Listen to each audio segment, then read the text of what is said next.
Kwa hiyo jana nimemsikia Heche anasema, makamo wao mwenyekiti anasema, tumekuja huku, Chadema kilikuwa chama chetu, tumeamua kuwa na no reform no election.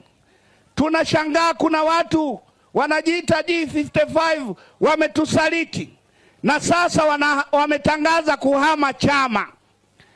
Unatuambia sisi? Mimi niliwahi kuambia nyie mna mgogoro, akatoka hadharani hatuna mgogoro. Nasema hivi, ukipandacho ndio utakacho kivuna.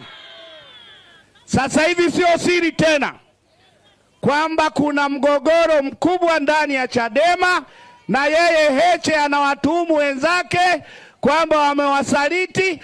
Sio wamewasaliti, wamekosa matumaini. Kulikuwa na watu walikuwa wanataka udiwani, kulikuwa na watu wanataka ubunge, kuna watu walitamani kugombea urais.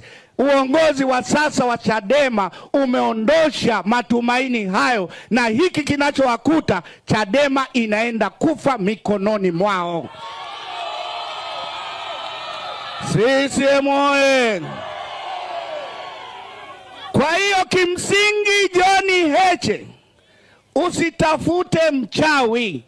Mchawi ni nyinyi wenyewe mliokuja na mipango hii ya kuiua Chadema na mipango hii ya kufifisha matumaini ya wanachadema. Kwa hiyo msitafute mchawi, mmeiua Chadema kwa mikono yenu wenyewe.